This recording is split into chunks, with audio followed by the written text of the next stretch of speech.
Hey, hey, There we how's it are. going? Welcome, welcome. It's been too long. Been a while. Hope everybody's doing okay today. Looks like we have a few viewers out there. I want to welcome you all. Thanks for dropping by today. This is like one of those topics that we've been talking about a lot behind the scenes and are kind of excited about. It's not, you know, a hubs feature per se, but the kinds of things that we're going to look at today are things that will lead you toward, I think, being able to create more interesting things and also um, maybe take some of the work out of some of the difficult things to model. Like, I don't know, there's a lot of things you can do procedurally with geometry nodes in Blender that are pretty astounding in terms of like there would be no other way to do it, or at least it would take you a very long time. Before we start, though, I just wanted to check. How's our audio? Do we sound okay? Matt, you want to introduce yourself before we Yeah, begin, and I'll yeah. yeah, sure. Hey, everybody. So I'm Matt. I'm the community manager at Mozilla Hubs, and I've been learning Blender for about the past 2.5 years. And actually, Jim's been one of my mentors in the whole process, like all the way through. And we were just talking about the other day how we used to do this stuff with particle emitters, and now we can do it in geometry nodes. So yeah, really excited to be here, and it's been really helpful to me on my journey learning Blender to have Jim as a mentor. So I'm really happy that he's agreed and had this idea to do a stream about around geometry nodes. Cool. Yeah. Well, yeah. I guess I didn't introduce myself to those that don't know me. I'm Jim Conrad. I work at Mozilla on the Hubs team as a 3D artist and have for the past. What day is it today? The 14th. Okay. It's been 5 years and 3 days that I've been on the Hubs team. So I guess probably what we want to do is just get started. I, I, I don't think I really need to talk much about what geometry nodes are or what it is, other than to say it's a new system within the Blender uh, software, and it allows you to work with geometry and models and stuff on a very low level. Um, and it's also extremely powerful because you can do sort of like difficult operations on lots of things, like lots of vertices or lots of faces or things like that all at once without having to manually do a lot. And that is a probably a terrible explanation of it, but I'm gonna just take a look here. Let's where are we Yeah, headed? so I just dropped a link in chat, and Oh, it's cool. I just read this last night. It was recently there was this movie Triple RRR, and it's an Indian kind of action over the top film that used Blender for a lot of their visual effects. Nice. And I noticed they were using geometry nodes. So I think it's a really interesting use case to take a look at before we kind of step in to kind of just explore sort of like why geometry nodes. Cool. Well, I'm going to switch over to Blender and sort of get started. Now, just so people are aware, Blender 3.3 was released fairly recently. I think either last week. I think it was last week, or could have been a little before that. I'm always a little bit late. I feel like it comes out and I'm always like, oh, it dropped like 2 weeks ago. But in Blender 3.3, there are a bunch of new nodes in geometry nodes as well as other typical Blender improvements. I don't know how that team does what they do. They release bug fixes and new features and stuff. It seems like all the time. And of course, at Mozilla, we always give a big shout out to the Blender community, the Blender Foundation, and just everything they do and what they stand for, which is very similar to what Mozilla stands for: open source software, empowering people, and giving them you know not gatekeeping expensive tools, and allowing people to really create cool things. So I'm going to go and just talk for a minute just about where you find this stuff in Blender. I think a lot of people start and they go, I want to learn geometry nodes, and they look around the interface and they go, I have no idea where that is. Like, what are we? Where is it? Um, but it's actually along. If you want to go up to the top along the bar up here with the different workspaces. And if you know, go through these, one of them is actually a geometry nodes workspace. They just, for whatever reason, didn't make it one of the main ones. You have to go to this little plus. And if you go under general, you'll find one called geometry nodes. They've sort of separated it here at the bottom.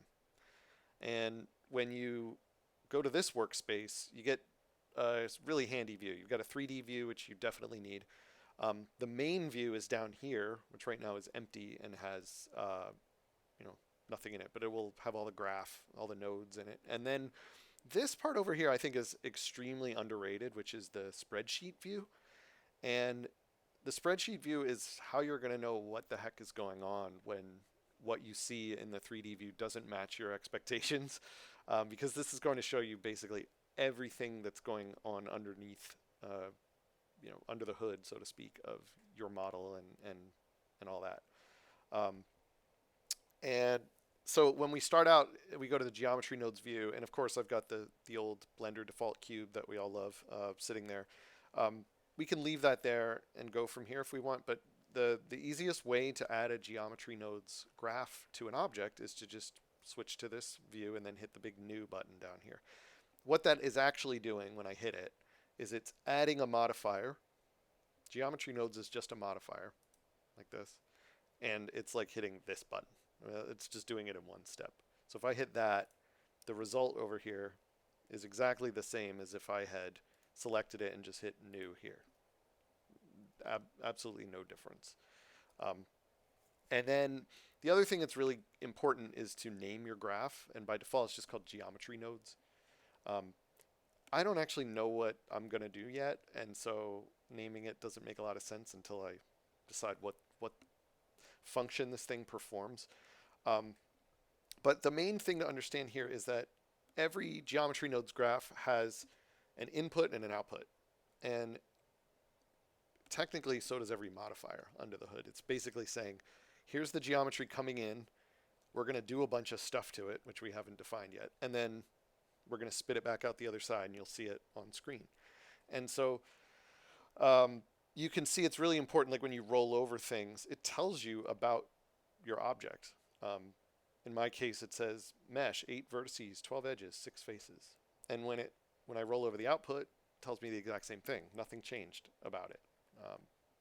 And then the other thing that you'll notice is that when you make your graph over here on the spreadsheet view, it's giving you similar information, right? How many vertices, how many edges, how many faces, that kind of stuff. So there's like 8 verts, 12 edges, 6 faces, you know, that kind of information. And that will change dynamically if your object changes. So like, for example, if this object suddenly got subdivided into more parts, whoa, suddenly there's a lot more vertices and edges and faces. And so it's always keeping this, you know, track of what's going on in your object. I'm going to undo that.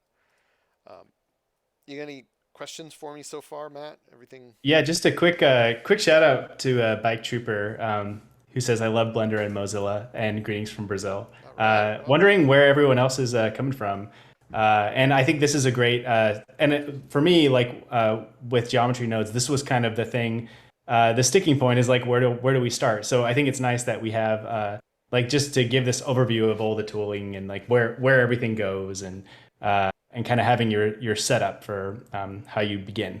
Yeah, the other part is that I feel like probably a lot of people have seen, probably through their Twitter feed and through YouTube and stuff, like really cool tutorials out there about geometry nodes, and they're mind-blowing. I mean, a lot of them are spectacular and they catch your eye and you go, wow, I want to make this thing with lightning and stuff, all this cool stuff. And I encourage you to follow along with those. They're incredible. However, they can be a little daunting to somebody starting out, because often those videos are seem to be created to sort of get a lot of clicks, like a lot of things on the internet.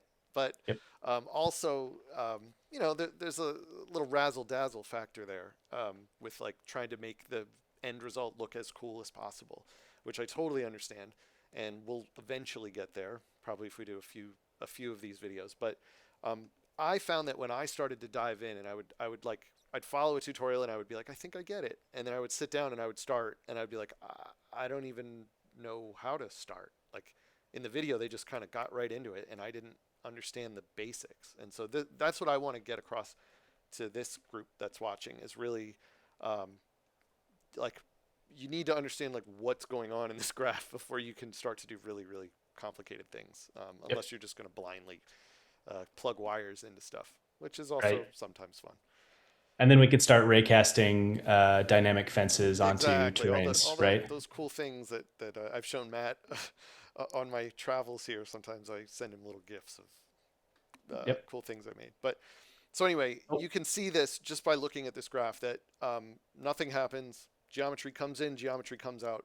You might as well not even have made this modifier.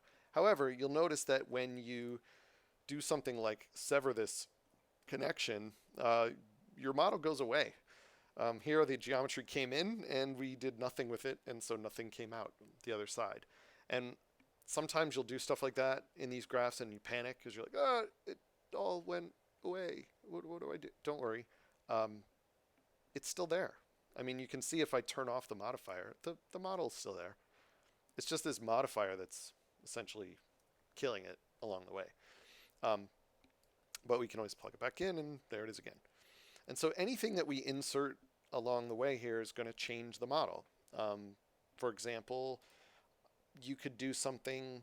I like to start out with ones that you're maybe familiar with, like that look more common. There's a whole bunch of nodes in here, and I'm my advice would be don't panic when you look at them. I mean that's always my advice, don't panic. But um, look for ones that are familiar. For example, there's one under mesh called flip faces, and if I actually had backface culling on here, which I don't, and we are kind of blocking our node graph a little bit, Jim, with our lovely are faces we? here. Mm, Yeah, we, but yeah, we have a couple first time chatters here. Jasmine from SF, oh, Lord nice. Braun, who's a Hubs contributor. Welcome, and Alexandra from Sonoma County.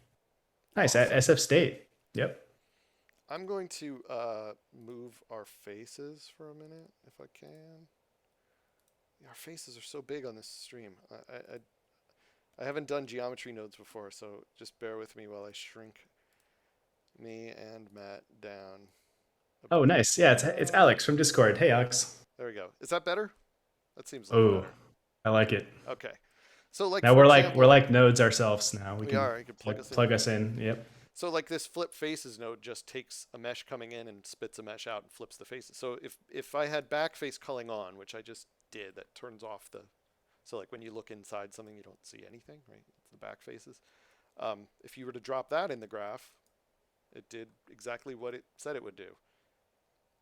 Took the incoming model, flipped the faces, and spat it back out. And now the model's flipped. And that's only being done by this modifier. If I turn it off, it's back to being unflipped, so to speak. Um, and so nodes you can experiment with a little bit like that by plugging them in and plugging them out. And you're going to learn the hotkeys over time um, to pull this out of here without having to delete it and then reconnect everything. You can do that just by holding Alt and then dragging it out, and it'll pull it out. It's like a magic trick. And all Um, these hotkeys translate well over to the other sort of nodey graphs that we have in Blender, right, Jim? Really good point, Matt. Yeah, like if you're used to using the shader editor and things like that, or even the compositor or video editing, like they all use very similar things. We could also do something like extrude mesh. This one's more complicated. You drop that in, and it just extruded every face of the mesh a certain amount, and then you could scrub this little offset and change it, right? Now, where it starts getting more interesting is where you start chaining these together and you start manipulating and filtering and being like, no, just extrude this part or that part or whatever. And you might ask, well, why would I even model that? Like, I wouldn't model this way. I would just extrude. And you're absolutely right. This would be more, you're going to see the benefits of this in a minute, which is going to be sort of a non-destructive editing.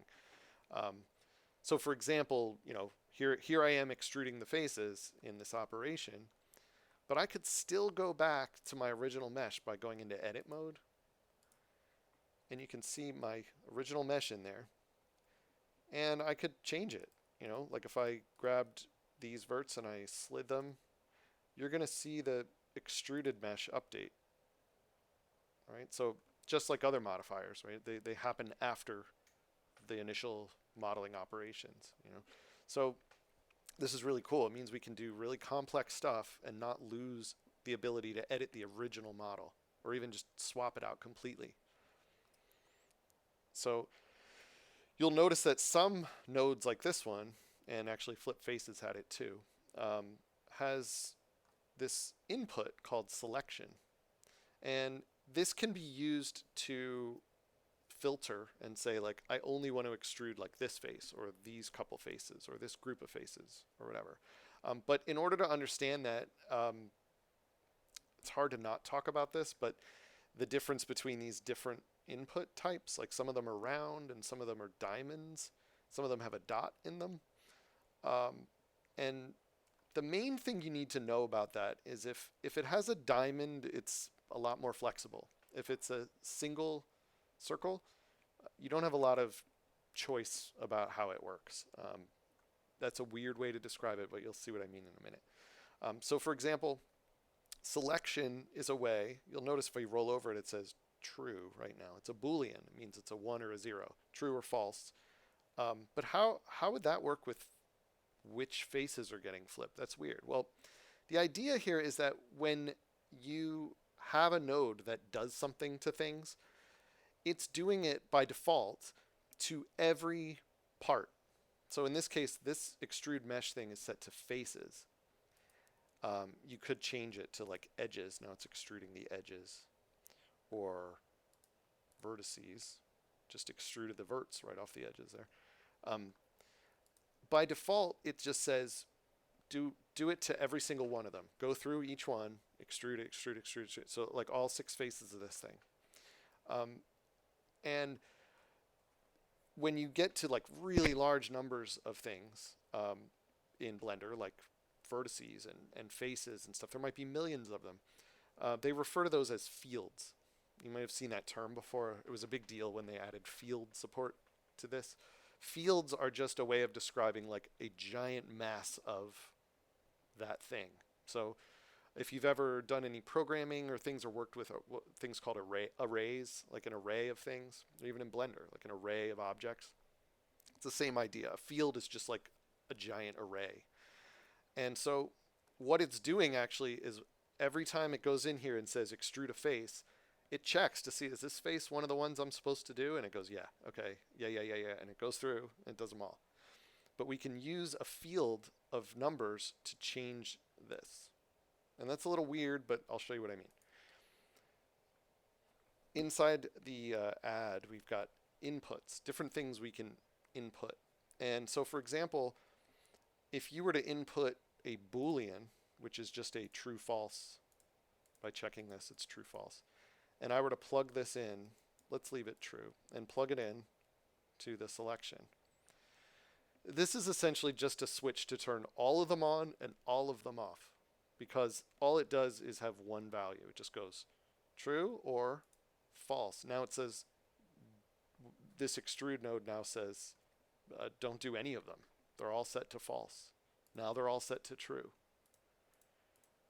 But what if we just want to do a certain number of, is that where you're going with this? A Yeah, certain like number of a faces, true or certain false? one. We can filter it, right? So instead of using a Boolean, which is just true false for everything, we can do some sort of like logic and comparisons and things. So we could do something like this. Like, well, here's the thing. Every face has a number, an index, they call it.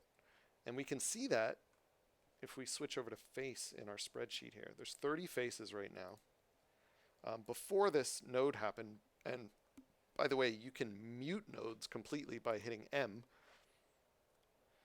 And what it'll show you is that the wire now just goes through. It's like this node doesn't exist. And I kind of like the way they show that. It's cool. Sort of helpful to understand it. So now it's not extruding anymore. I only have 6 faces now listed. And when you select these different things, and they call them, if you ever see this term in any of the tutorials you follow, they refer to that as the domain. In the face domain, the face world, There are 6 of them right now.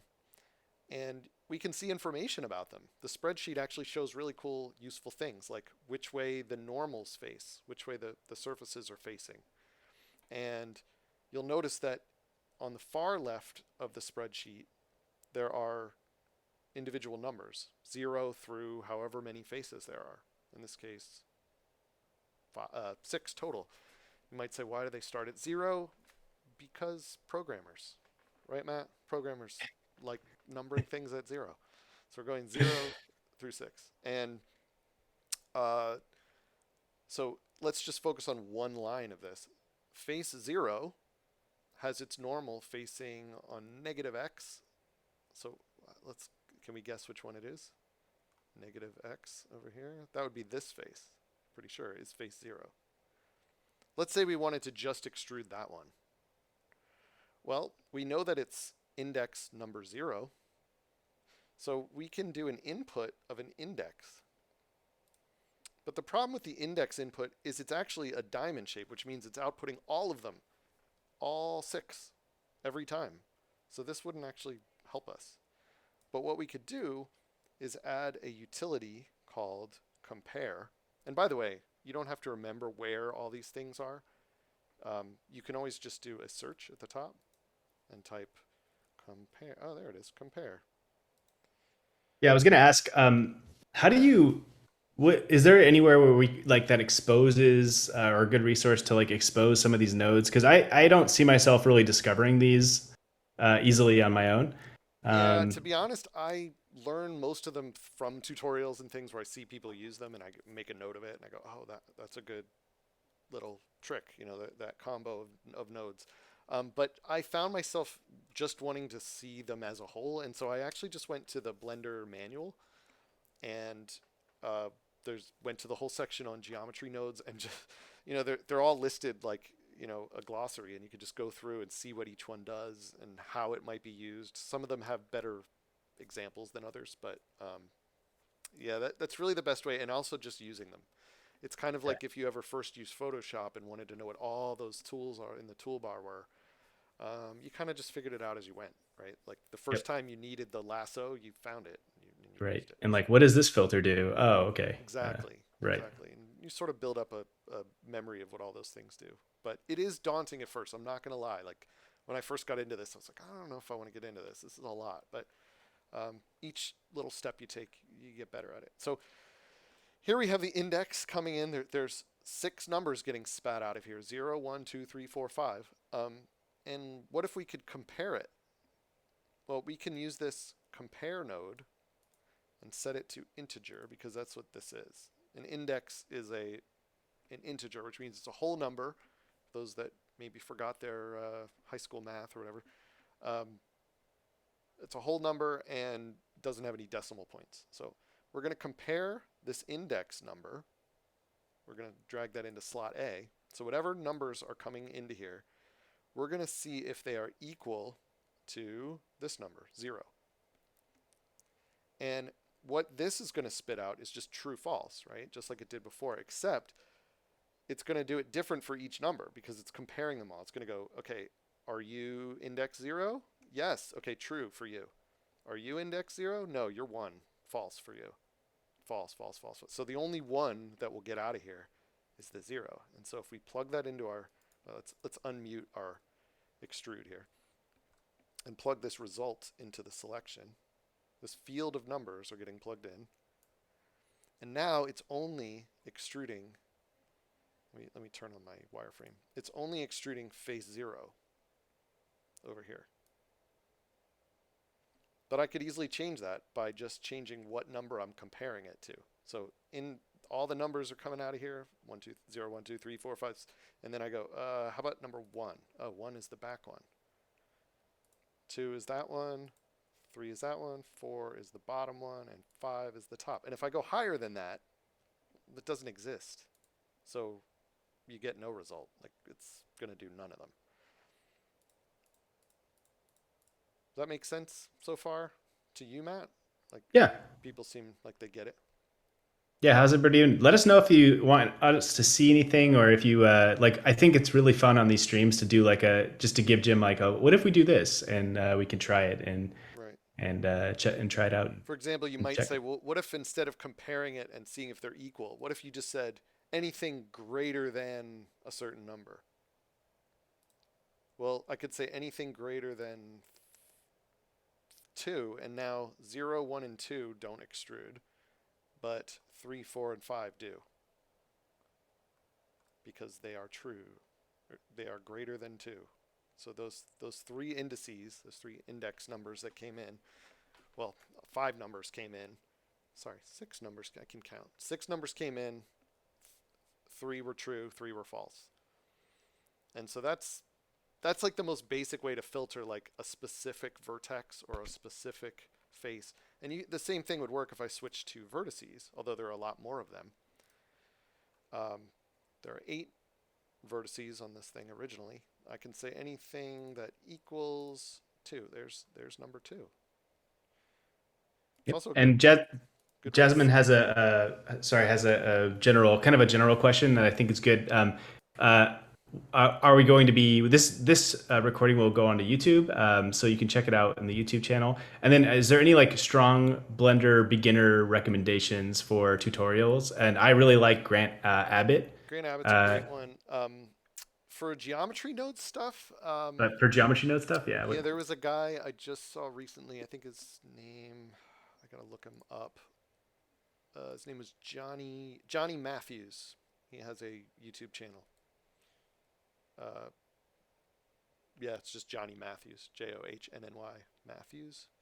Yeah, and with those, I've watched a couple of those, and I always get like I get freaked out by the number, just like the complexity of their graphs, and I'm just kind of like, oh, okay, this seems like a lot, and I get a little discouraged generally. But Yeah, that can do they have happen. like, is it like good beginner? Johnny Matthews Yeah, I is like his.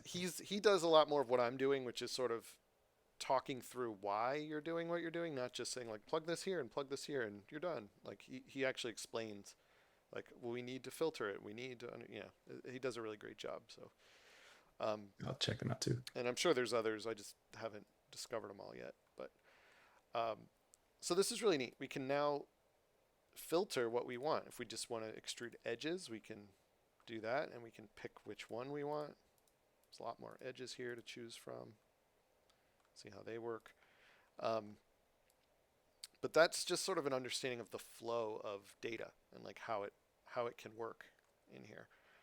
So just remember that if you see a diamond, it's a field of numbers. There's a lot of numbers coming in and out, and you're going to need to, if you're trying to get one of those numbers, you're going to need a way to filter it and find it.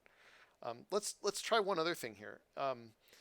Instead of extruding the mesh, let's do one where we just delete some of the mesh. There's a node under geometry called delete geometry, and by default it's set to point. We could set it to face, maybe. Let's do face, and by default it deletes everything. So we need to filter. Let's use this selection again, and now it's deleting face number 2. Where's face 2? Oh, there it is. It's on the back. So it's deleting face number 2. And we could go around the thing and, specifically select things like that. Let's take it a step further. Instead of doing this whole comparing to a number to get one number, let's maybe just pick some random numbers, or like do it a different way. Like I'm going to just hold Alt or actually to delete lines like this, you can hold Control and then I'm a right click select guy in Blender. You may be a left clicker, so the button may be different, but if you hold Control and then right click and slide, you get like a little knife tool and it just will slice those.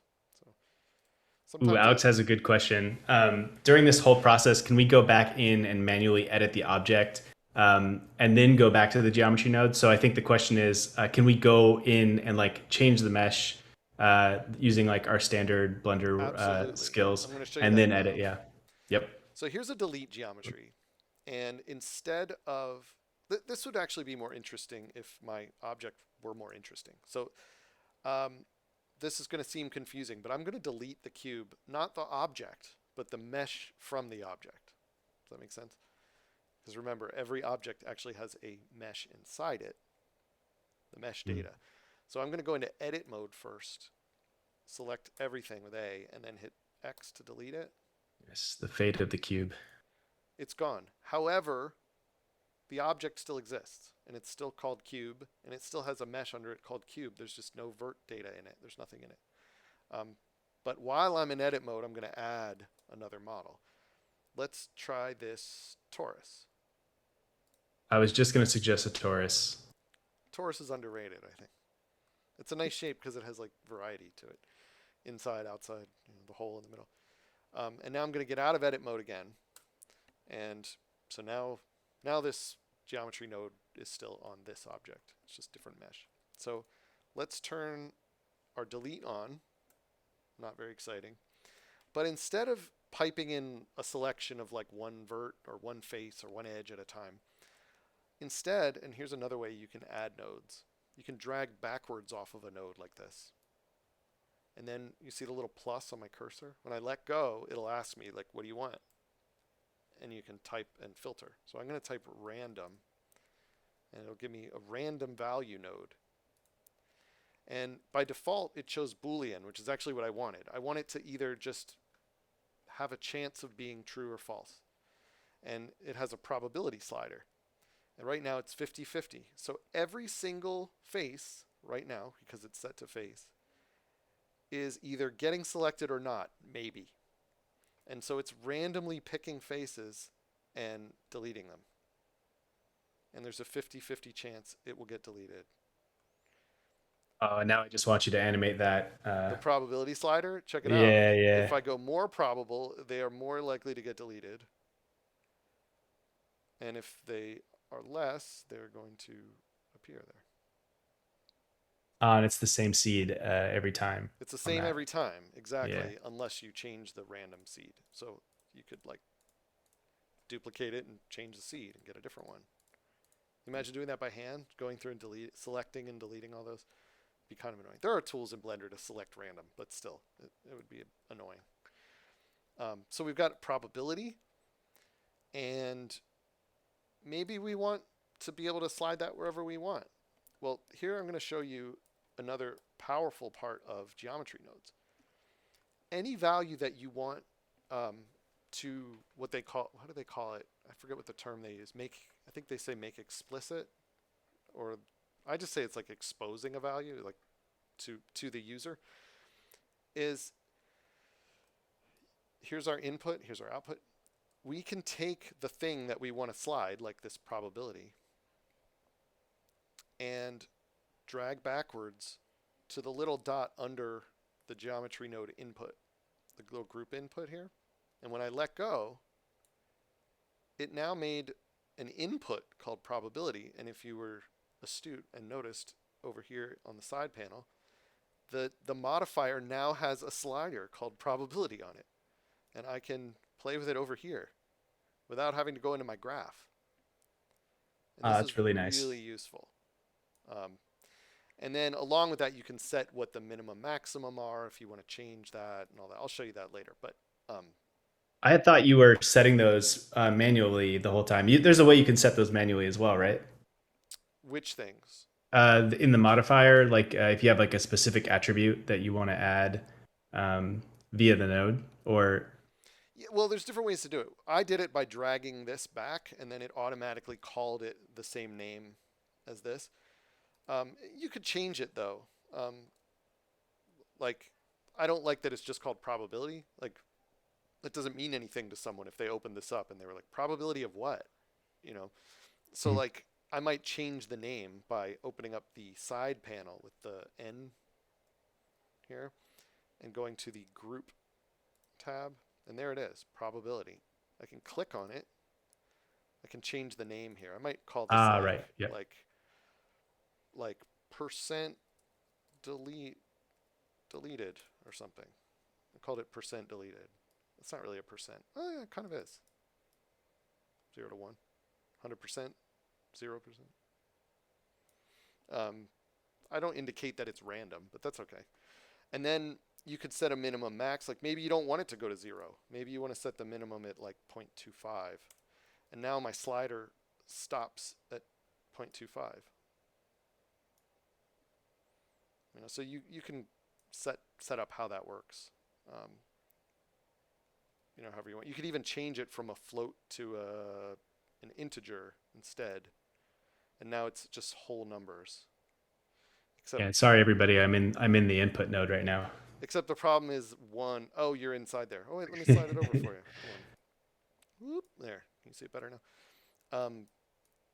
Now it's an integer, except it goes at 1. It's completely done. So one integer was a bad idea. Let's turn it back to float. Okay. So by bringing values out of the graph, you can make it way more convenient to work with. It's essentially like making your own modifier, because you've got all the nice little controls that you want.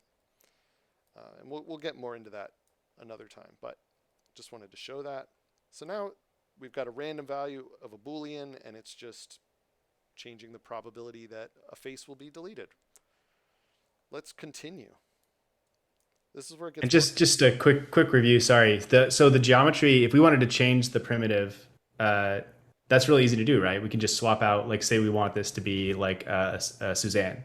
Yeah, well, No. it's actually better than that. Let me change the name of this graph to something more meaningful. I'm going to call it Matt Cool. Oh boy, I'm naming it after you, Matt.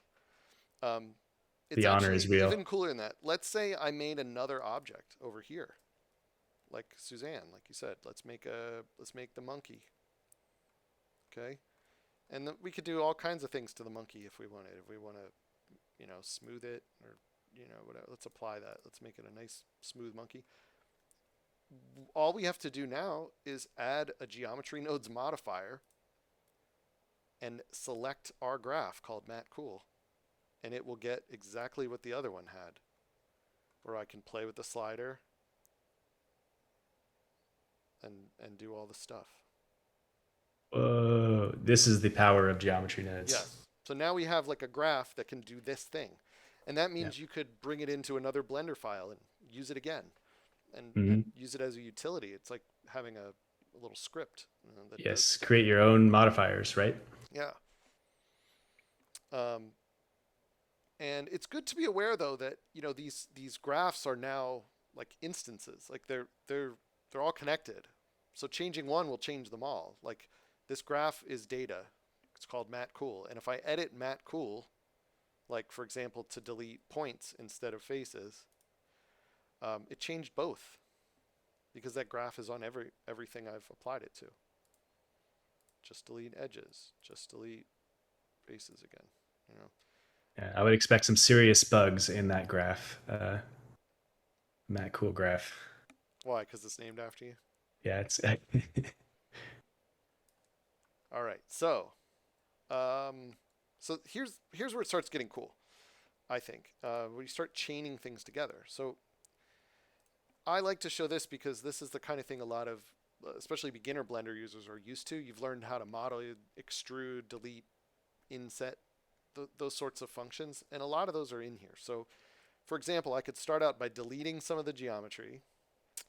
Let's make something up as we go along, and then I'm going to use one in here called mesh scale elements.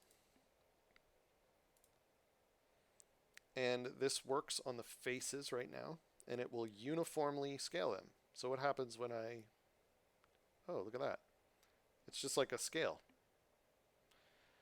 Not that cool, really. It's not that interesting.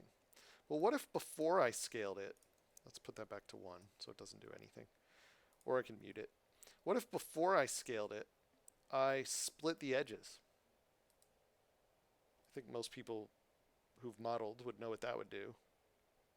Any guesses? You're not going to see anything when I do it. Splitting the edges is not a visible thing. But what it just did was made each edge not shared anymore. They're actually now separate faces, with each with their own 4 edges around them, or 3 depending on if they were deleted or whatever.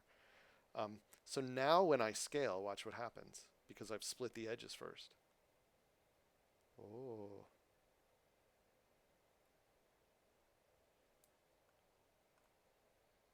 Matt, all I hear is stunned silence. I'm just so in awe of your split edges right now. All right. So like you could split the edges and then scale them. So I'm doing a delete, a split, and a scale. Um, what if I didn't want to delete them first? Well, mute it. We can see what it looked like without. We could see what it looked like without splitting. Not what I wanted. So you've got this control to go through and hit M and try out, you know, see what each thing is actually, how it's contributing to the graph. Is Um, this how you made that cool animation that you showed us the other day of the transition stuff with the split edges and kind of manipulating those faces? some of those, yeah, I did actually. That was how they were modeled. Um, so here I'm still using that random selection to decide what to delete. Let's I'm going to pull this completely out of the graph by holding Alt and yanking it out of there. And I'm going to show you I could still use this selector, which is just a random probability, to to do other things like the split, for example. Like what if I only randomly split some of those edges? Oh, interesting. Well, some of them end up staying there while the rest of it scales down as a whole. That's What's going on there? Yeah. different result, but kind of interesting. Instead, I could have used this to decide what to scale. So now it's only randomly scaling some of them. And I could change the seed to get a different group. It's kind of cool.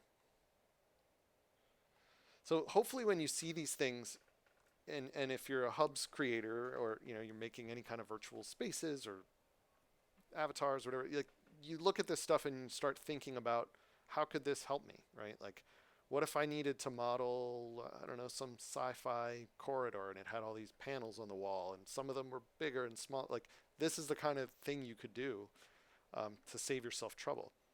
For example, I could add that flip faces at the very end here. Where are you? It's under mesh. Flip faces.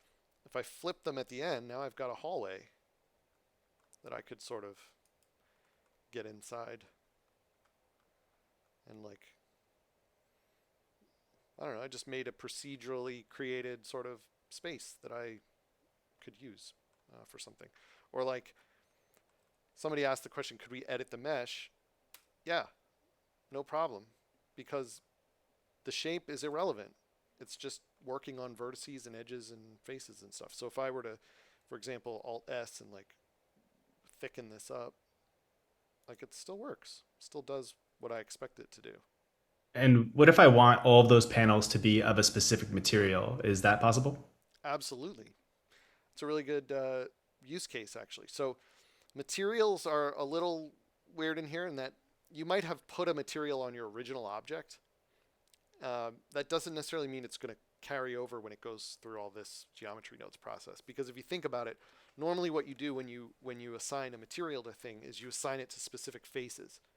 So what happens if the geometry nodes graph changes the faces or like removes a lot of them or whatever? The assignments of those faces might change. And so you're better off making sure that you do that stuff in the graph. So let's say, for example, I'm just going to make another object so I can, I'm just going to put a monkey over here. And just so I can make a material on it and see it. Let's just make a new material for this.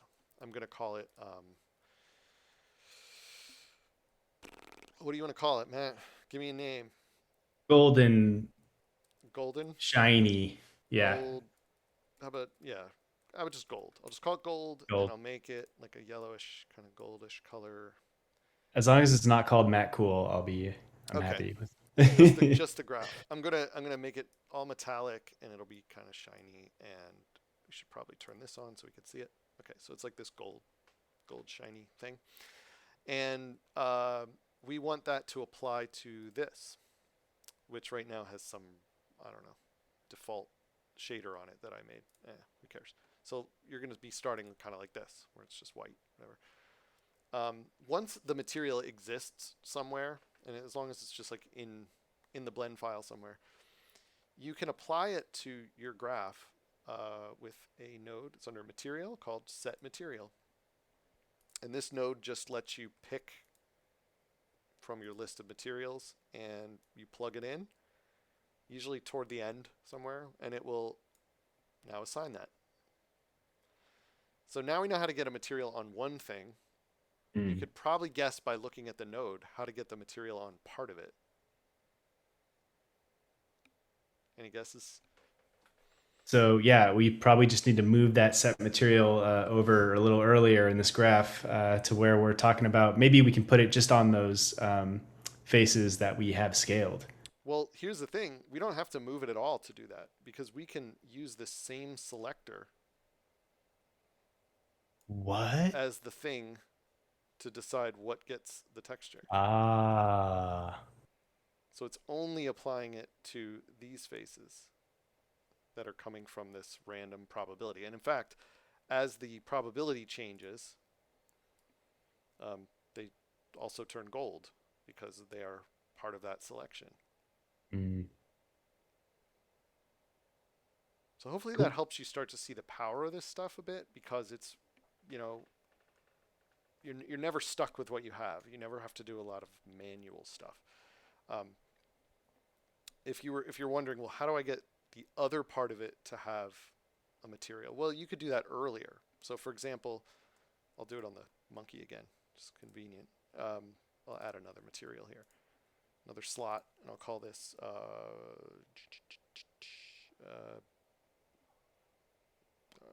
I don't know, why can't I think of a material to make? Any suggestions, chat? Material we should make. It's not going to be that I fancy. I only came up with gold as an easy, turn up the metallic, but How about I'll just make something green. I'll just call it green. It's so boring, I know. And it won't be shiny.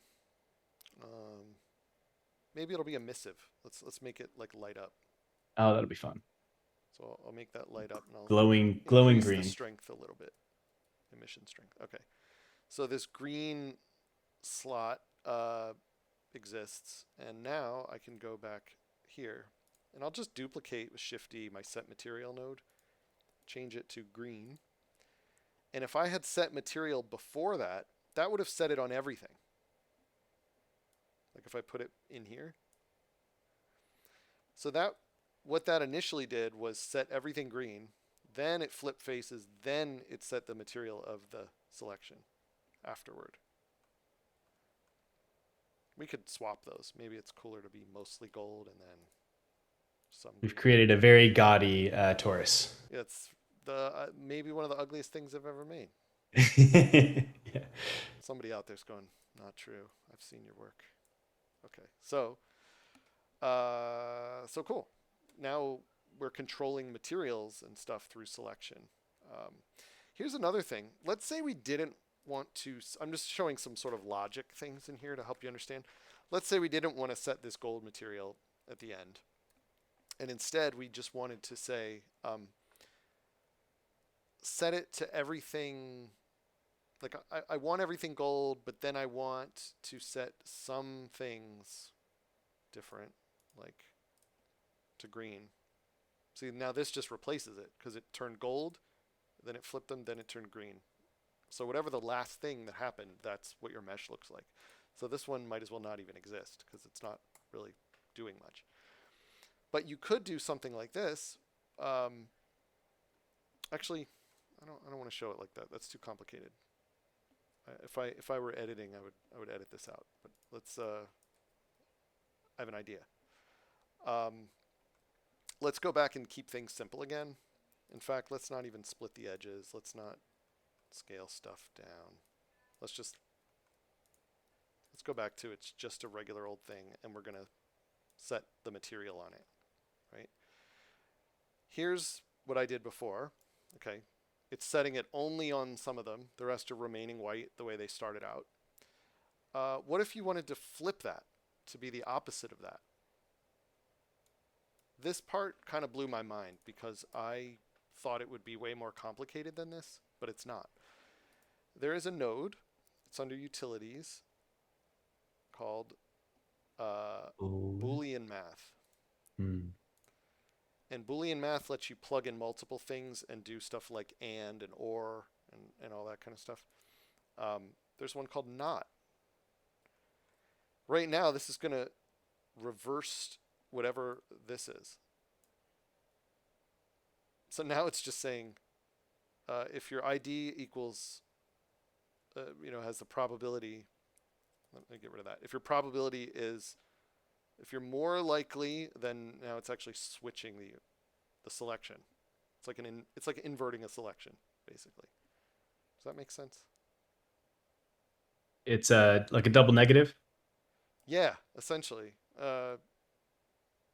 Like, because you remember, coming out of value here is all the all the face values, all the numbers, 1, 2, 3, 4, 5, 6. It's going all the way up all these verts in this list over here, and then it's saying, should you be true or false? And then what this does is says whatever it was, make it the opposite of that. Hmm. In fact, it says it there, opposite of the input. So these Boolean math things are really handy sometimes. What else is in there? That Boolean Things I don't know. Boolean math. There's Any like any not mathy and people out there, programmery people? I've seen and or and not. Those are pretty common. okay. And I have seen things like nor, Yeah, nor is kind of a but like there's not and, there's not equal, there's an imply and subtract. No idea. Couldn't tell you what those do. True unless the first input is true and the second is false. Well, that's very specific. hmm. And true when the first input is true and the second is not, it's like the opposite of imply. I don't know. These are fancy, but these are all things you could look up and learn about. So we can invert selections. We can do things like that. So this is all really cool and fun and whatever. But let's make something cooler. Yeah, what's gonna be? Is it gonna be the a lightning or what are you Yeah, I was thinking? thinking about that lightning one. It's a good one. You put it in Yeah. the tweet. So I'm going to start over. In fact, I'm just going to go new general and just start from scratch. And I'm going to open up a geometry nodes workspace again and start from here. Now I don't want this cube, so I'm going to go ahead and delete it completely, starting with no object. So here I'm going to make an object, and this time I'm going to not make much. In fact, if you use this add-on that I use that ships with Blender, it's called like Mesh Extras.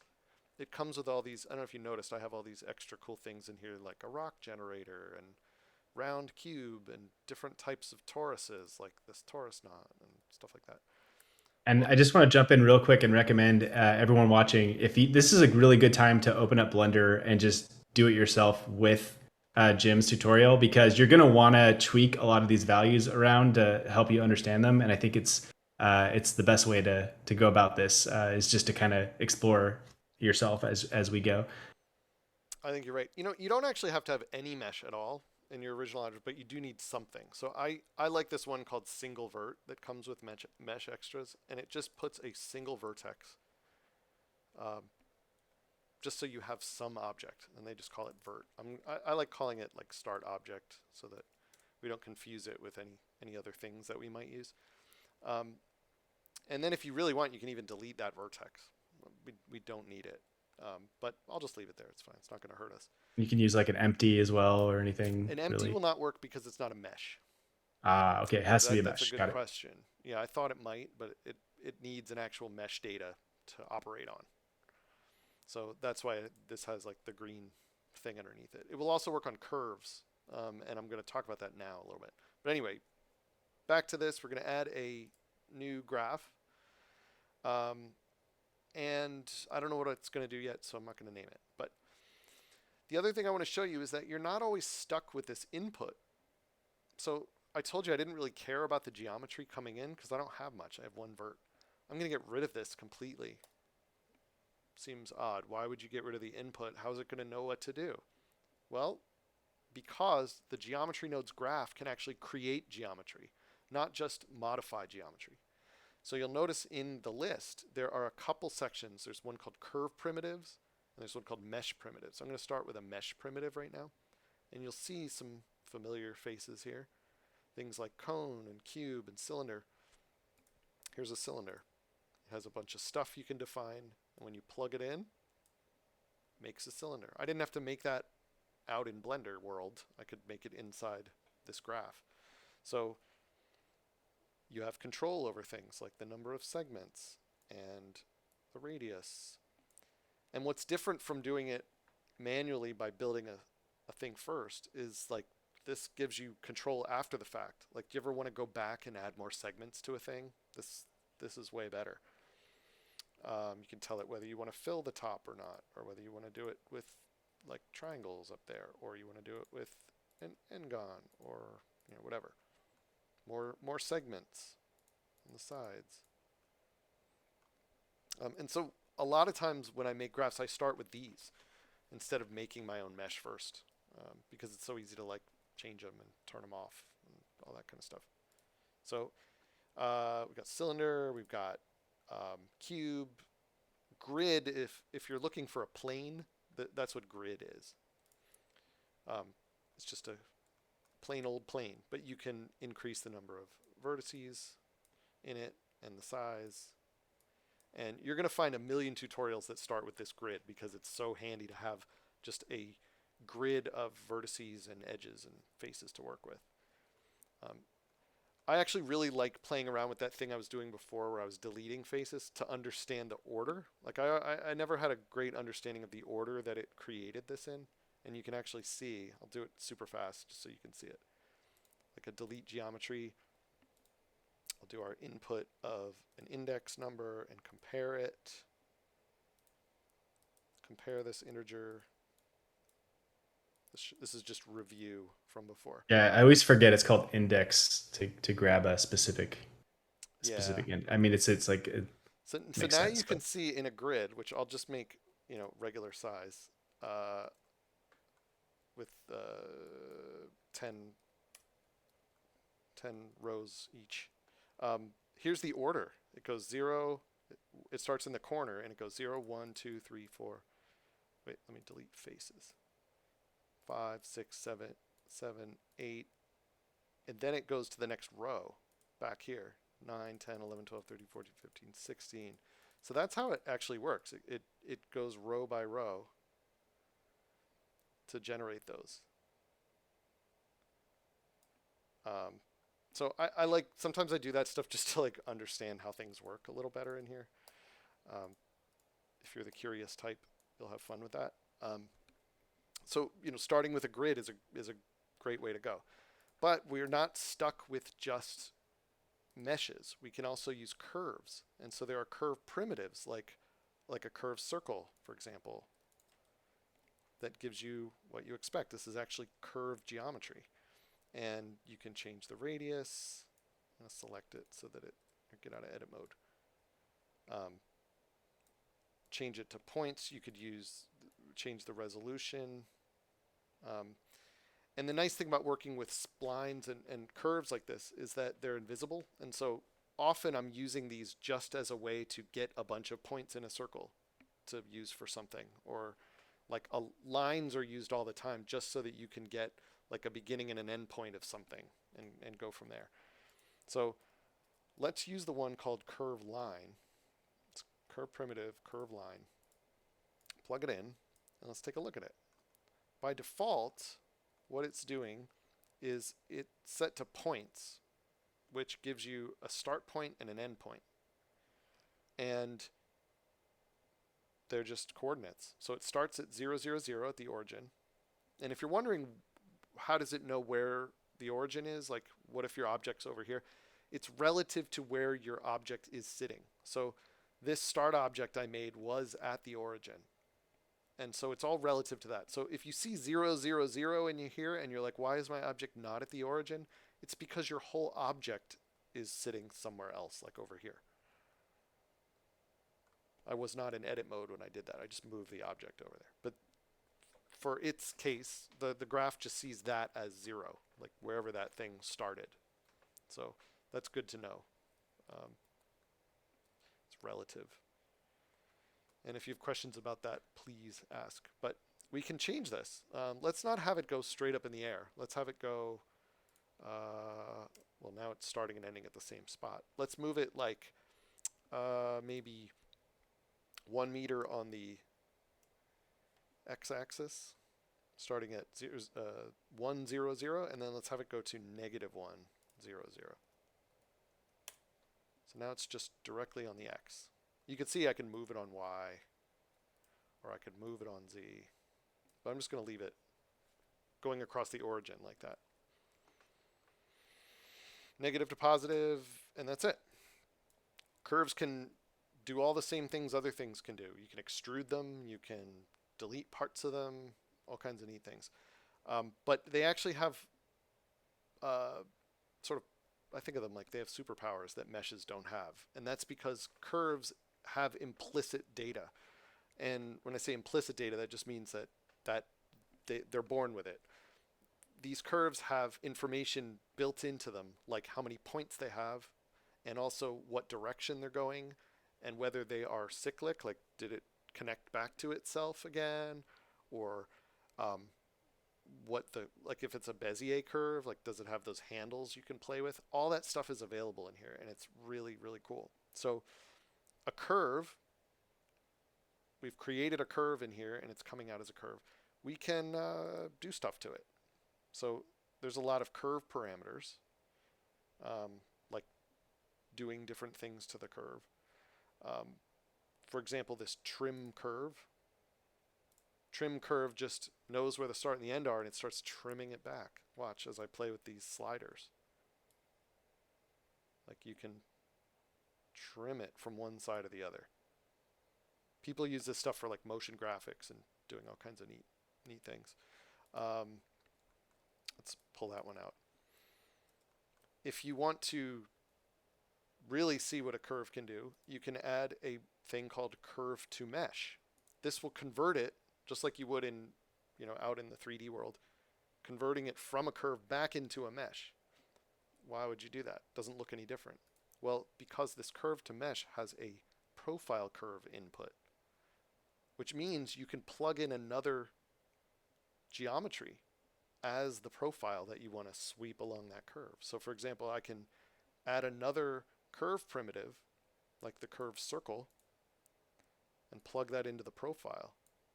Whoa, that's a big circle. Let's lower the radius of that little circle. Oh, too small. By the way, if you're sliding sliders, hold shift. They'll slide slower, finer. Good tip. So now, Yeah, and then if I wanna apply that to say a torus, no problem, right? what do you mean? Like apply this curve to a Circle shape? torus. Yeah, to the shape. Yeah, Yeah, like or my another. starting curve didn't have to be a line. It could have also been Right. circle, right? Or some other shape, like a curve primitive. Here's one called star.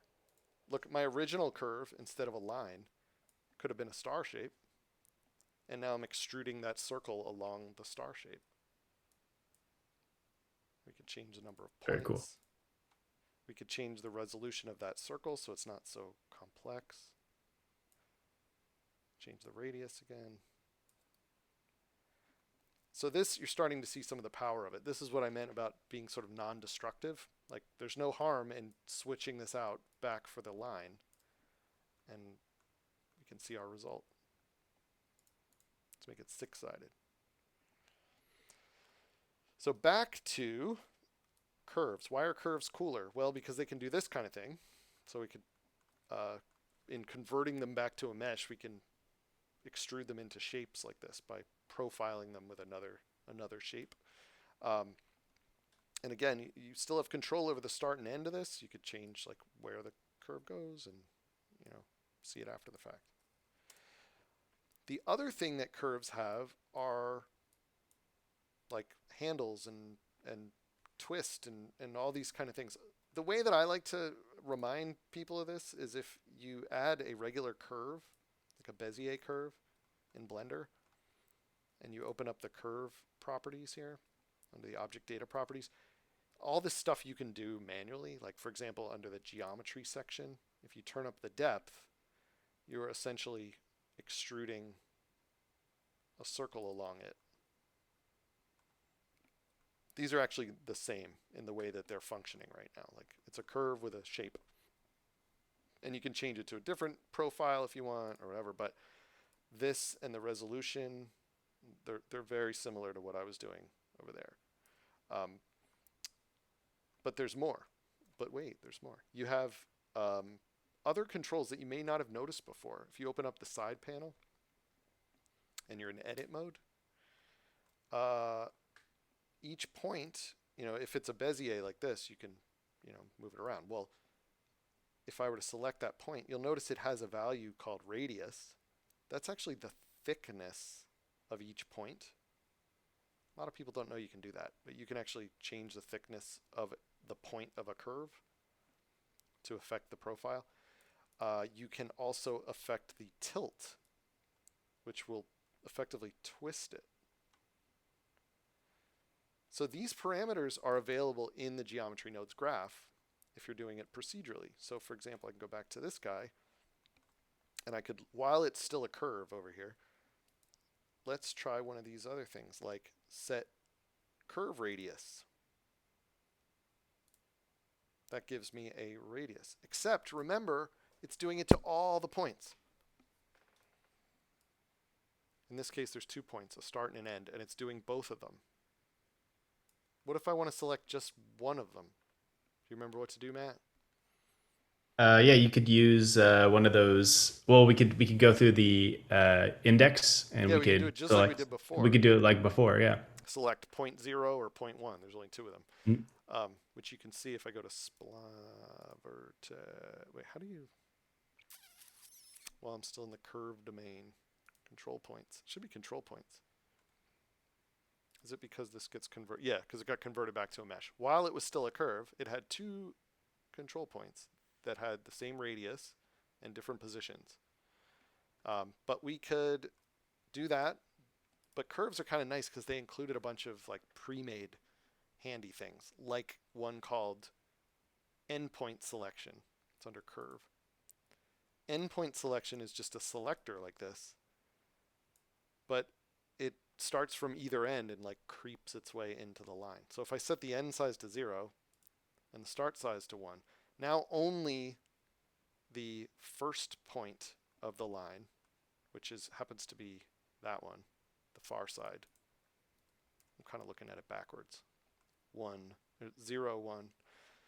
The first point is the one where I'm changing the radius. I'm not doing it to the second one. Is there an easy node to add more points, Jim? Yes, there is. Very good question. This only had 2 control points at the start, remember? Like that? Mhm. What if we wanted more? Well, there is a node called resample curve, which is exactly what you would do if you were out here, which I deleted it. Oh, no, I didn't delete it. Yeah. Like you could insert points along your curve here.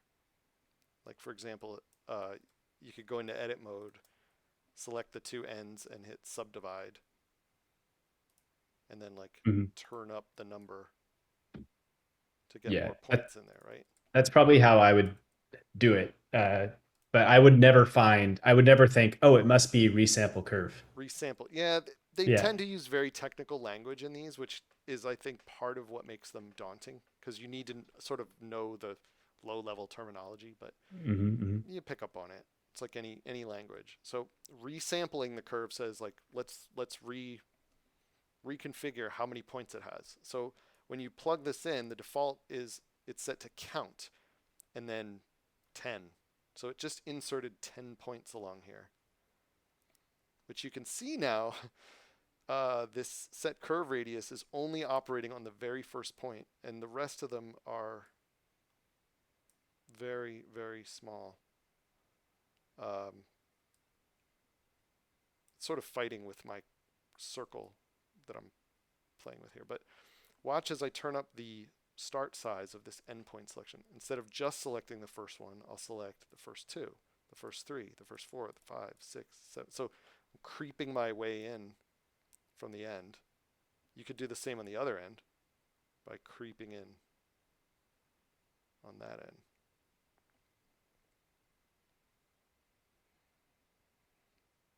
What if you wanted just the ends?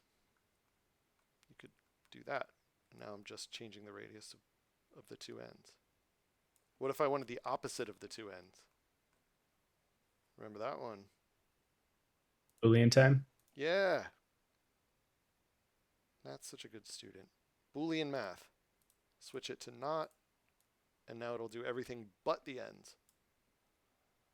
So now you know how to taper the two ends if you want. So now it's setting the radius on everything but the two endpoints. So that's kind of neat. Even cooler than that is when you start mixing and matching logic together. So for example, instead of saying, okay, everything I select, set the radius to this number. This number, this radius, is also accepting of fields. It can accept different values for different points. So now it's like, how would I set the radius of like the first point to be less than the next point or more? Like how do you control that? That's weird. Like how do you filter for, what if there's like thousands of numbers? Like what do you do? Well, curves are really cool because they have that built-in sort of understanding of the beginning and the end, right? So there is a node called called spline parameter. And a spline parameter node has a built-in index, which, okay, great, we already have that.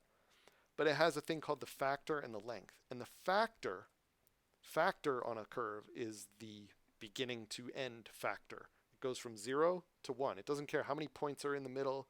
It doesn't care how long the line is. It just goes 0 at the beginning, 1 at the end. And then anywhere along that line is going to have different values depending on which vertex you're on or whatever.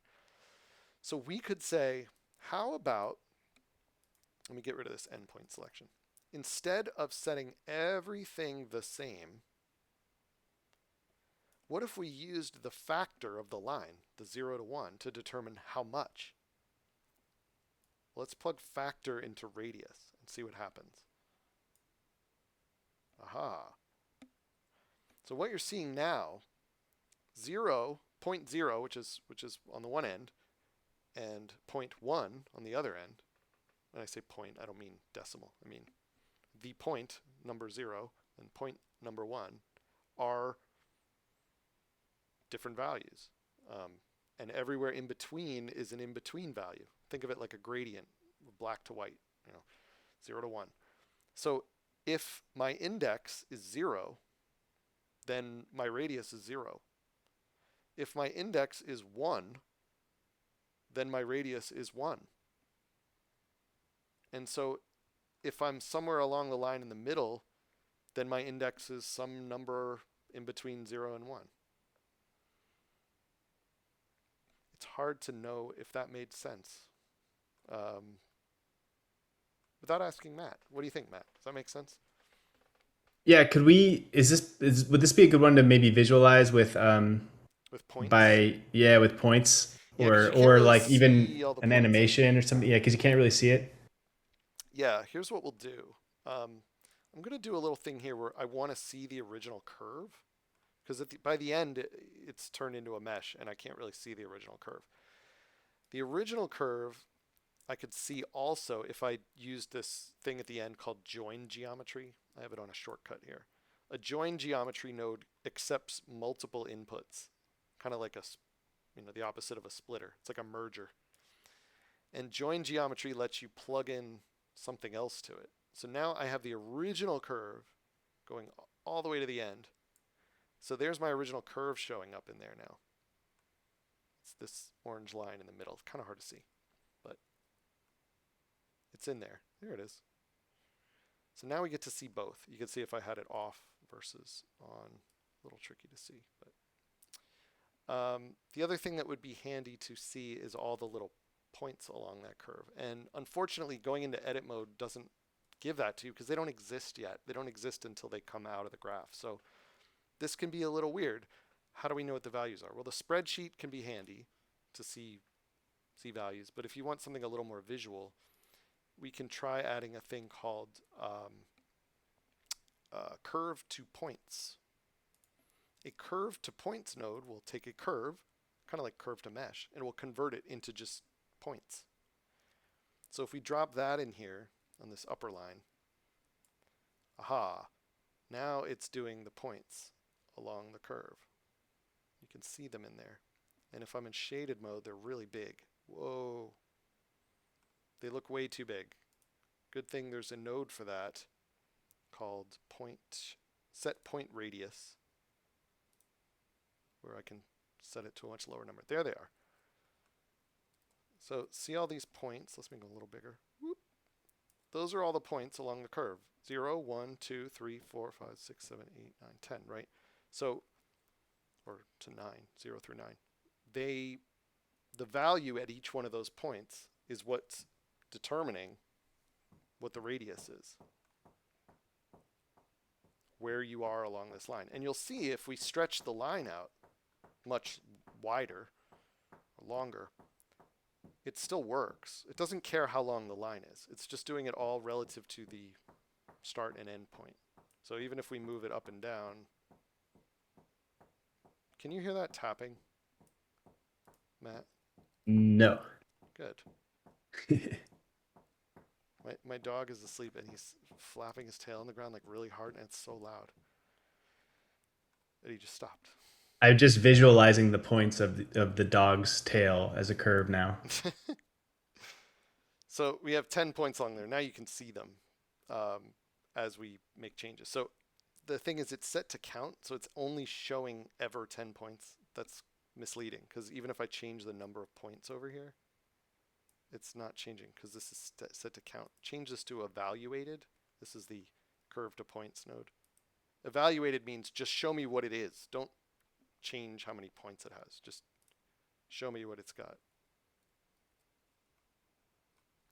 Well, it doesn't have any because the original line didn't have 10 points. We need to see it after it's been resampled.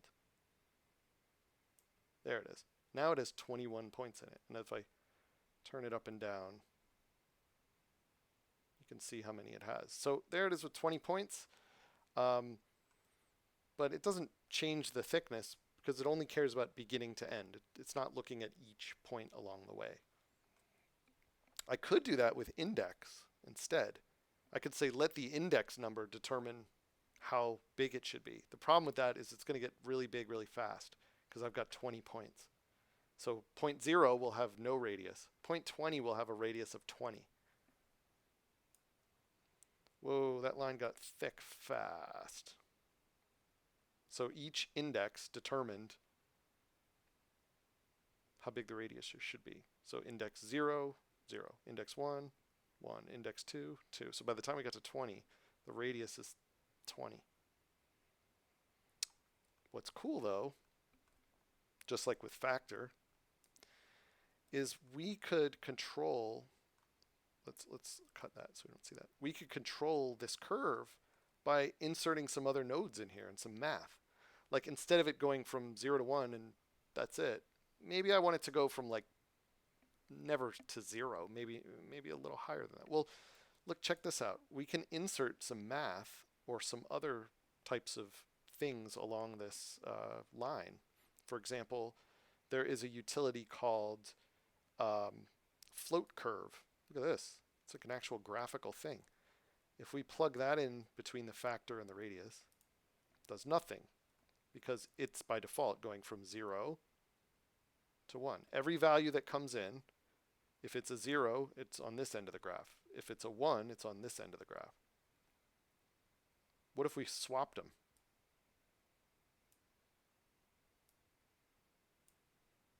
That's basically like inverting it. We said if it's a 0, make it a 1, and if it's a 1, make it a 0, flip the order. And then you can also do things like playing with this curve to change the shape,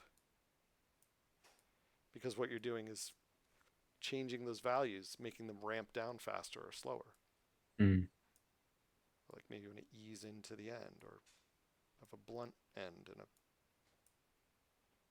it's like a golf tee or something, you know. So I'm actually There it using is. this as a modeling tool now. It's just like a way to adjust the profile. Um, and so by knowing how the numbers are flowing, there's a lot of different things you can do. Ooh, make a toothpick. Toothpick would be sharp at this end, sharp at that end, and probably or like that, maybe, kind of Yeah. something like that. I may not have a lot of control over this curve. You could change it to be like pointier points like that. It's like a javelin. Um, but Very cool. I didn't know that was a thing. We could do that right in the node there. It's great. yeah, I like these ones that are more graphical. I think we're probably going to start seeing more of those because they are so useful and visual. The other thing is that it's just numbers, right? Everything flowing through this graph is numbers, and you can see them in the spreadsheet, as they change. Maybe instead of a float curve, we want to control the factor 0 to 1 by something else. You could use a color ramp, which is essentially the same thing. It's saying go from 0 to 1. If you're at 1, you're full size, and if you're at 0, you're small. Well, you can move this and see it change, how it's changing the numbers. And instead of scale, we can use position as well, right? Um, what do you mean? Or like we could position the points um, instead of just manipulating the scale there, so Oh, that absolutely. Yeah, let's yeah, let's yeah, talk about that. So because we can get more into lightning that way. I figured yeah, since we're at let's move to yeah, that. yeah. So we've got the curve radius. We're going to use this later. I'm going to get rid of it. But like there is a node called set position, and you'll notice it's separate from these other ones. Anytime they're below this sort of like divider, they tend to be ones that accept fields, whereas sometimes other ones don't. So check this out. Set position does just like you'd expect. It lets you offset the position. So I could like move it up or down or left or right, forward or back. But again, it's not nearly as cool if you're doing it to all the verts at once. Then you might as well just move it. But if we could use, say, like this factor to decide how much to offset it, like if we plug that in, whoa, how did it do that? It moved the curve. It changed the offset. Any idea why it went on both X, Y, and Z? Because we started over here. Because I think we need a node to separate those out, You're right? right. Because what it did was it said change the factor on all three axes, X, Y, and Z at once. That's not that useful here because this is a scalar, which is just a one number, like a float number that goes up and down, value, and it's plugging into X, Y, and Z simultaneously. So it's saying, hey, move this wire on X, Y, and Z. So it's going to go like a weird diagonal. I don't want that. I need to split it. So you're right, man. I'm going to pull this out and I'm going to type the letter Z is my shortcut. I just hit Z and then I look for the one called combine X, Y, Z. Z, that's what it is. Okay. Just a quick way to see it. Yeah, yeah. And Z on the now node. it has split this into three inputs. They could have saved us the trouble had they just made three inputs here, but they didn't. And that's okay. Now we have access to them individually. So if we only set the factor to control the Z, which is up and down, now we can see kind of what's happening. It's saying at 0, make the Z go 0. Don't move at all. But by the time you get to the end, move all the way up to 1 because that's the value at the end is a Mm. 1. If I had done it with index, we'd get much more dramatic, kind of like we did before. Mhm. Whoa, by the end, how many points are there? 20? The final point is all the way up at 20 on the Z. Hello, Leo. Welcome. And then, what if we want to randomize those points instead of just Instead of just having setting them by yeah, so, their yeah, factor, right? right, right. Well, we can do that. So instead of using this, as the factor, we could use a random number. So what if we, in the z, for example, plugged in a random value? Well, right now, the random node is set to go from 0 to 1. So one of these points, every single point that comes in, I know I keep saying it's like a lot of points. I'm trying to drill that in your head, that these are not just one thing at a time. It's operating on lots of things at a time. So you have to kind of think four-dimensionally in a way, like it's going through this list really fast. It's You going could say through. you're making a good point there, Jim. Ah, I see what you did. sorry. It's all right. Dad jokes are not only accepted but encouraged. So We've we gone a long time in the stream without any, so yeah, it's I'm kind of true. surprised. We're an hour and a half in without any, so I don't know. Who knows? Well, if I just to see this a little easier, I'm gonna mute the curve to mesh at the end just so we see it as a line there. So that's what it's really doing. So now it's setting a random value between 0 and 1. So you can see 1 on the grid here. That's this line at the top. So some are going as high as 1. Some are, well, nothing ever stayed at 0. But it's for each point, it's going through all 20 of these points and going, pick a random spot. Hmm. And you can see that if I play with the seed, we'll get random values. They're going up and down because we only did the z. That's kind of neat. Maybe we want to go from negative 0.5 to 0.5 instead of 0 to 1. It'll look more like an oscilloscope or something. Mm. And is this wait? Are we still in toothpick mode? I forget what our shape looks like. zero point 0.5. Yeah, I think it's still a toothpick. Well, no, it's just a line now. Just a line. Okay. Yeah, because we got rid of the radius thing. All right, so now they go from as low as negative 0.5. And again, this is one of those things where like, let's select the object, and I'm gonna pull this out. Let's select the object and look at the spline here. And the control points. There's the positions of all the control points, and you can see the z value, x, y, z. The z column here has now been shuffled. Some as low as almost negative 0.5, and some as high as almost negative 0.5. And as those numbers change, you'll see the values in this list change. Watch. Let's go back to 0 here. See the numbers in the list? It's telling me the new numbers. None of them go negative anymore. They only go 0 to 0.5. But if I pull that back down, you can see the sheet change. And that's where that spreadsheet comes in handy, because if you're really not sure why something isn't working, you can usually dive into that spreadsheet and see what's happening under the hood. That's kind of neat. And then we could just animate, say, the seed and get this sort of random crackling thing. I don't think it looks as good as it could, though. Do you, Matt? I feel like it's a little... Needs some clamping, right? It's a little the problem is that every frame, let's say it changed every frame and gave it a new seed, whatever the value was before, it's just jumping to another value. So it looks like static. It's very heavy. If we want Very something that jerky, looks yeah. more wavy and like an audio visualizer or something, let's try something different.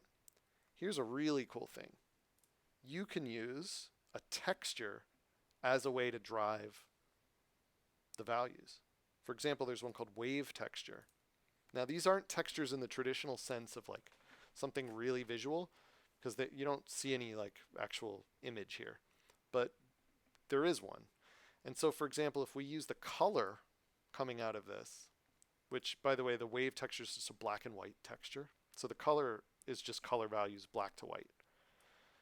So even though there are like RGB values coming out of this, the graph will kind of automatically convert them just into values, which is really handy. So we don't have to have like 1,000 nodes every time. So color can go right into the Z. And you'll see that it actually fades from the yellow to purple to match the color of the nodes. But now we're using a wave texture to control the Z position of the line. So as we adjust the scale of this texture, I'm going to bring it down. You're going to see because you can kind of see. Oh, there it is. See, as it got bigger, it got really noisy. But as I come down lower, like around 3 or so, you can actually see a wave shape. And this wave thing has a phase offset, so you can do this. And you can do stuff like distortion and detail and like get cooler shapes in there. And then you can change it to like use a sawtooth shape or a triangle shape that's less. Set this back to 0. So now this is like a saw shape, triangle shape. So that's kind of cool. Uh, I like to use the one called noise texture, noise texture. And the noise texture is very similar. It gives you sort of wavy pattern. There we go. And if you set it to 4D, 4-dimensional, it gives you this W, which is like a time adjuster. So as you slide this, it's kind of like you're moving through the texture as it changes. So now we might want to bump the scale up a bit, and it's sort of this. That looks more like electricity or something, right? It's a little more like a spark. Now, if we really want to see that animated, there's a bunch of ways we can do it, but one really cool thing is that geometry nodes has another input type called scene time. And the scene time looks at whatever the playback slider is and keeps spitting out seconds and frames. So since that number is always changing when you hit play, I'm going to open up a little timeline here. When we hit play, this number coming out is changing. I don't think it'll show me in real time, but if I plug frame into the W of that noise texture, now when I hit play, these frames keep changing and driving this texture to change. Now that's pretty severe looking, so we can slow it down a little bit by adding a math node in there and like multiplying it by a smaller number.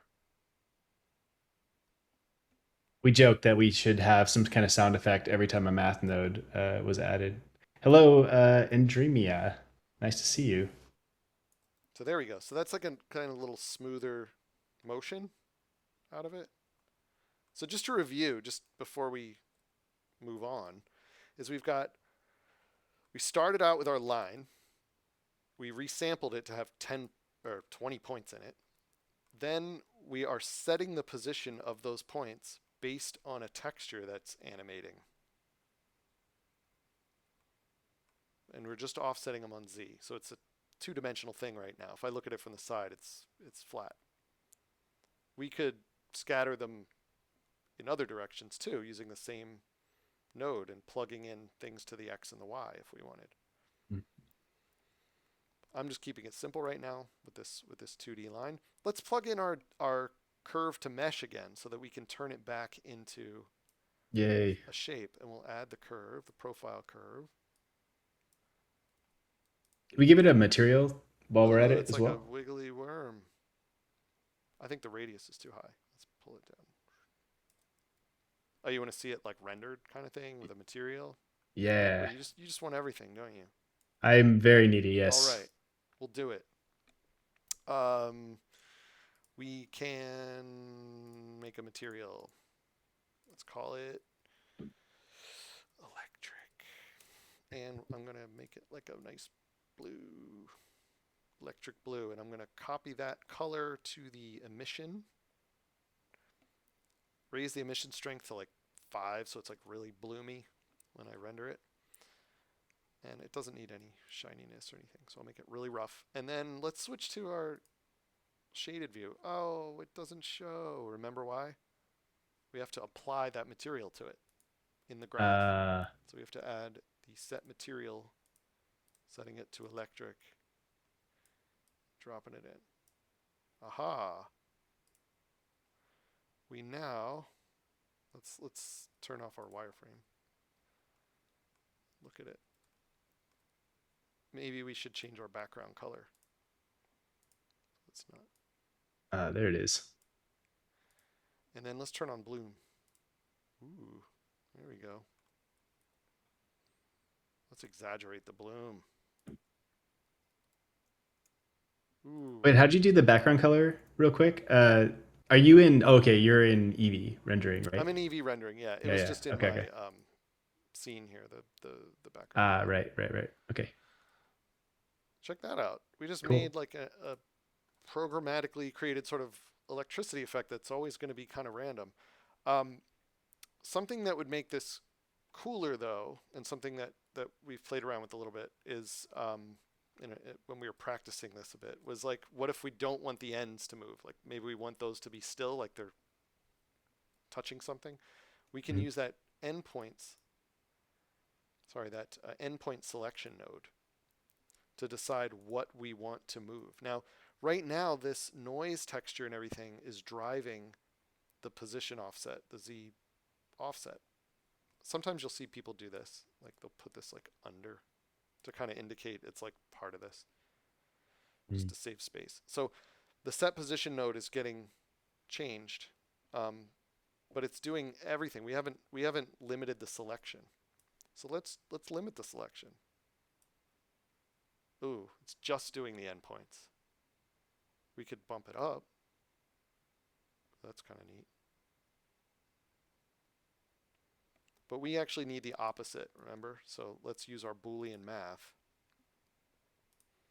set it to not, and flip it. There. So now the two ends don't move. I don't like that it's moving up, though. Before when I did random, I set it to negative zero point 0.5 and zero point 0.5, but I don't have that kind of control with this noise texture. But you can, um, just by changing the values coming out of it. So right now everything is going from 0 to 1. The color coming out of this noise texture is either black or white or somewhere in between. We kind of need to like reinterpret those colors. And there's a really handy node for that under utilities called map range. You may have seen this before in a shader editor. Map range takes a value coming into it here, or a bunch of values, and then it converts it. It says, hey, whatever the values are from whatever they are, in this case 0 to 1, change them, like convert them to these numbers instead, to a different range, to a different, like it's going from here to here. I need you to go from like here to here instead, or even like inverted or whatever. So by dropping this in, it'll do nothing at first because it's going 0 to 1 is the same as 0 to 1. But you could change it to be like, no, go from 0 to 1 to negative zero point 0.5 and positive zero point 0.5. There. Now it's shifted the whole range down to being aligned with the endpoints. What was that one called again? The Map range. map range, right? Okay. It is such a useful node. It's in my quick favorites because I use it all the time. Mm-hmm. Yeah. Um, and so now we've shifted things. Now maybe we want the noise a little bigger. Like it's kind of low and subtle right now. Changing the scale over here won't do it because that's only changing like the size of the, like how zoomed into the noise pattern we are. You know what I mean? Like if I turn it up, we're getting like really zoomed out. And if I bring it down, we're like really zoomed into the pattern. Mm. Now I'm really zoomed in. But that's not making it any taller. So to do that, more math. What do you remember in trigonometry what you do to make a waveform bigger? Oof. That's a tough one. I know I'm putting you on the spot. I'm just gonna take a wild guess. Multiply. Multiply, you got it. We can add a math node. Look how many by the way, look how many options a math node has. Yeah, math. That's why we need a sound effect for the math Math. node Yeah, but it every does time awesome math comes things in. that you don't have to remember. Like you don't really have to remember how sine and cosine work if you know you need them, right? But Mm-hmm. we can go multiply. Multiply is basically the thing you use to turn up the volume on something. That's how I think of Right. it. So let's slide everything here back a little bit. Drop a multiply in there. and then crank up this value. So we're multiplying whatever the end result is by a number. If it's a lower number, it'll go to like 0. You can actually animate the waveform flatlining. But if we Mm, increase it by a lot, now we're boosting it past the values that it was. So it's just like cool. multiplying them more. So if you wanted like some crazy thing, you could do that. That's like 5. That's probably more than I want. I want like 3 maybe. That feels nice. Now, when you hit clamp, does it give you an option on that? Like, do No, we get another pop up or? clamp. What does clamp do? Clamp limits it to Oh, not wow, that's not kind of not go interesting. below 0. I think that's what it does. Okay. Yeah, Yeah, that's kind of neat. That's almost more like a that's kind music of, visualizer. yeah, yeah, yeah. Um, and I like your curiosity, Matt, because that's how I am when I do this stuff. I try it. I try stuff. Turn it on. That's Turn it the off. only, yeah, that's the only way I can learn anything. Is just by experimenting with things. So, Now yeah. this looks pretty cool. We're kind of ready to go. The last thing I want to show you is I showed you the set curve radius before where we could change the thickness of the line in different places. I think this would really benefit from that because when you think about electricity, it's very forky, and not it's not like a smooth line. I think of it sort of jagged like lightning. Mhm. And I can show you right now by increasing the radius of the curve circle that's being extruded that yeah, it's kind of a very straight looking line. Um, like it's the same thickness the whole way through. So let's slide these down a little bit. Let's do that curve radius thing that I did before. So I'm going to add curve, set curve radius. And then I'm going to use a random number for the radius. So I'll do the same thing I did before where I type random value. And now it's going from 0 to 1. I don't know if I ever want it 0 because then it'll look like the line disconnected. So maybe the lowest we want to go is like 0.1 and the max we want to go is like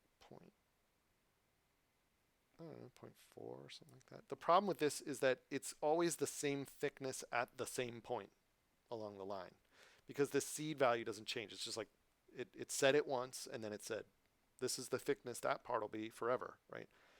May want that to change a bit. We could do the same thing we did with the animation using the scene time Mhm. as a driver for the seed. So it's just random. Every frame, it just gives you a different one. There it goes. Now it's like really kind of getting thicker and thinner at different times. Nice. And can we pull back on that? I'm not remembering how that part of the graph is working. Like into So that after we float. set the positions, we are now setting the curve Set radius curve radius. Yeah. and we are using a random value that's animating the seed to control the radius so that each point along that line is different. So it's sort of like rejiggling it every frame to have a slightly different thickness. If we mute set position, you can see that on its own. That's what it's doing. It's randomizing the thickness. And then when you see them together, you get this nice. I may want the points at the end to be 0, so that's another thing I could do and make the graph more complicated. I don't really care about that right now. What I do want to show you though, which is really powerful, is that the start and end points are still editable. Like you can still move these points around and change this graph to be whatever you want. And instead of using a line like this that I generated in the graph, we could use your own line that you draw out in the world and then just use that geometry as the input, using a group input just like we did in the beginning. Mm-hmm. So if you wanted to, you could just draw lines and have them get this effect wherever you do it. Very cool. And then also, if we wanted to bake the animations, that would be possible. Yeah, the animation could be baked out. I'm not going to cover that today. What I do want to show you though is the organizing this graph a little bit before we're done, because this gets pretty unwieldy pretty fast. And like you said, Matt, you were like, I don't remember how we did this part or that part or whatever. So what I Yep. Let's like to clean it do up. is sort of, keep things together, to help me make sense of it. So for example, like where I set the curve radius, I might select all three of these and hit Control J, which is group. It's like join, just like when you do with geometry, works in the graph. Control J puts a frame around it, and then F2 will rename it, and you can type a label for it, like make the curve have varying thickness. And so we can like do that. And now we know what part of the graph does what. Like this does that part. And you can actually open up the side panel and further like color it, and if it helps you remember, like coloring it or even changing the size of the label, like you can change these a little bit.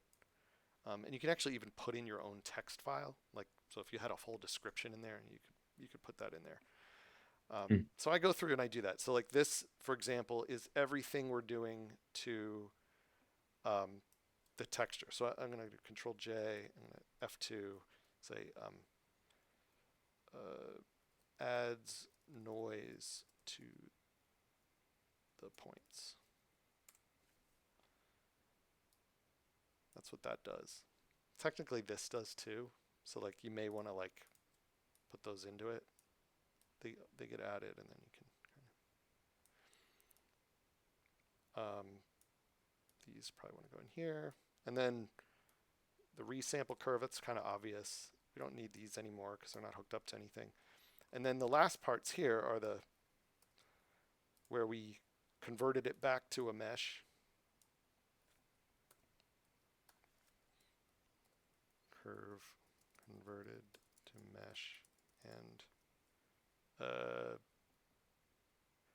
I'll just say extruded. It's not really the right term for that, but it's extruding a circle along that curve.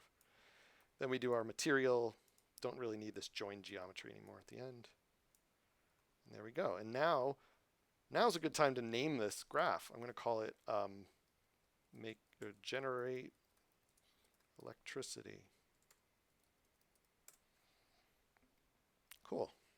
And now I have a graph that generates electricity and makes splines.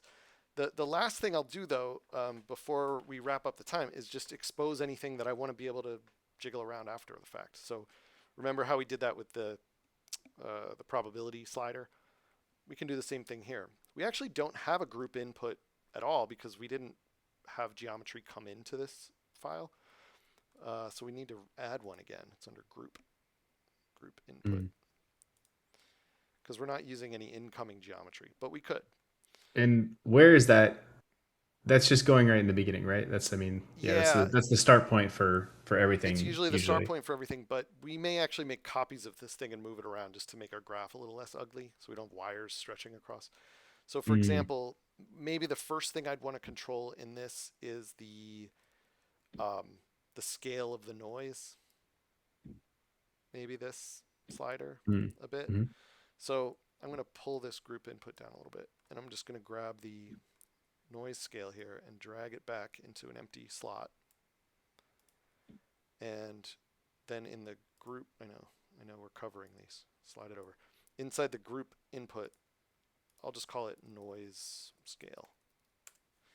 The default will be whatever it's set to. The minimum will be 0, Mm. and the max 1,000. That's fine. Actually, let's set the max to something like 10, because going up to that high is sort of silly. And now I have a noise scale slider over here to control that. Very cool. Mhm. By the way, you can set things back to a default by right-clicking them and saying reset to default, or you can hit backspace. They'll go back to their, like while your cursor's over them. So Mm. we've got a noise scale now. Great. We also maybe want to have control over the multiplier value, like how what's the amplitude, right? So let's Mhm. Mhm. drag that one back. Now I could add it to this one, and then this group input starts getting real ugly. or we can duplicate the group input, Yeah, I put was it just right gonna say, I here, just remembered that you could do and that way instead of adding do it another that one. way. Yeah. Yeah. And so now this group input, I liked having these kind of like outside of, so I can find them, or you may Hmm. color them or something. But instead of calling that value, because it got its name from this thing, let's Hmm. call this amplitude. And now we have a slider for that, which can go negative or positive. I like that.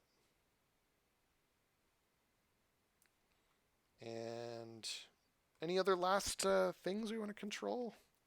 I guess we could do endpoints, endpoint start point, maybe.